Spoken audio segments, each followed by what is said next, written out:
Salam. Bugün, yəni sizdən gələn mənbələr əsasında çox maraqlı bir mövzunun dərin təhlilinə başlayırıq. Bəli, hər kəsi salamlayıram. İdman dünyasında, xüsusən də yerli futbolda baş verən bir hadisə var. Xəbər çox qısadır, amma inanın ki, sətiraltı mənası böyükdür. Düzdür. Çox adam bəlkə də səthi yanaşıb, amma təsiri, necə deyərlər, kifayət qədər ağırdır. Təsəvvür edin, Azərbaycanın ən böyük klublarından biri olan Neftçiyə birdən-birə düz 13 min manat cərimə kəsilir.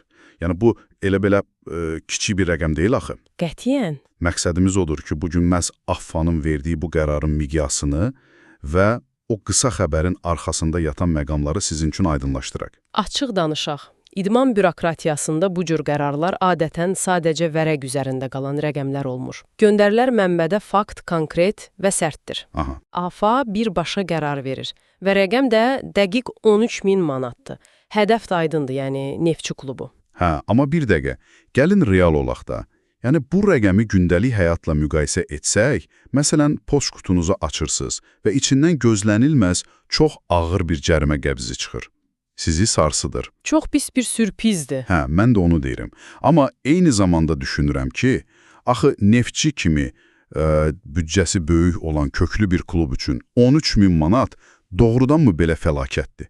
Yəni bəlkə də bu sadəcə azərkeşlərin stadiondakı xırda bir xuliqanlığıdır. Yaxud oyunçuların sarı vərəqələri. Dəqiq. Bu qərar klubun niyə bu qədər narahat etməlidir ki? Çox haqlı sualdır. Yox, əlbəttə bu rəqəm klubu iflasa uğratmayacaq. Söhbət 13 minin belə də klubu çöktürməsində deyil. Bəs nədədir? Məsələ cərimənin strukturundadır, yəni bu bir mesajdır.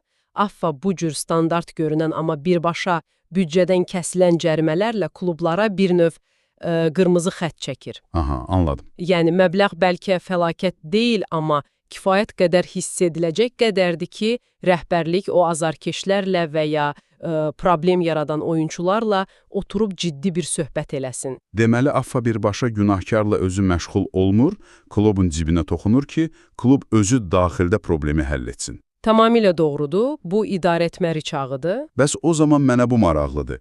Burada mənbəmiz bizə, necə deyərlər, yalnız nəticəni verir. Cərimələdir, sözü belə xüsusilə vurğulanıb. Dəqiq. Amma ortada bir dənə də olsun səbəb yoxdur. Yəni 13 min manatlıq cərimə sadəcə kiçik bir texniki səhv ola bilməz axı. Təbii ki, yox. Məlumatın belə qısa və yalnız nəticə yönümlü olması adamda sual yaradır. Səncə bu sadəcə informasiya əskiliyidir, yoxsa AFFA bilərəkdən belə qapalı qərarla çıxış edir? Bax, ən maraqlı məqam da elə budur. İnformasiyanın ağırlığı və onun ötürülmə şəkli. Yəni bilərəkdən edirlər bunu. Çox güman ki. Səbəb açıqlanmayanda, istər qəsdən olsun, istərsə də sadəcə rəsmi format bunu tələb eləyəsin, qərarın ciddiliyi izləyicinin gözündə daha çox artır. Çünki bilirsiniz, detallar veriləndə ictimaiyyət dərhal müzakirəyə başlayır. Kimsə deyir ki, hakim orada haqlıydı, başqası deyir yox, azərkeş o əşyanı atmamışdı. Dərhal bəhanələr axtarılır, mövzu dəyişir. Bəli, amma informasiya sadəcə Neftçi 13 min manat cərimələndi formasında olanda heç bir ictimai müzakirəyə yer qalmır. Qərar qətidir, bu qurumun nüfuzunu göstərir. Çox maraqlıdır. Deməli, məlumatı məhdudlaşdırmaq əslində ictimaiyyətin diqqətini birbaşa qərarın özünə və yəni o qərarı verən qurumun gücünə yönəldir. Bu sadəcə idman xəbəri deyilmiş. Məhz elədir. AFFA bundan idarəetmədəki qətiyyətini göstərir. Əsl bürokratik gedişdir.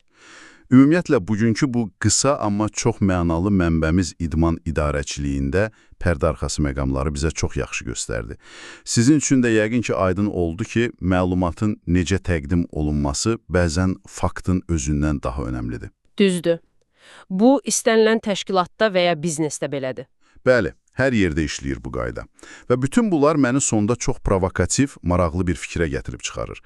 Əgər bir idarəedici qurum anidən heç bir ictimai izahat vermədən belə böyük məbləğdə cərimə kəsə bilirsə, görəsən klublar buna necə hazırlaşır?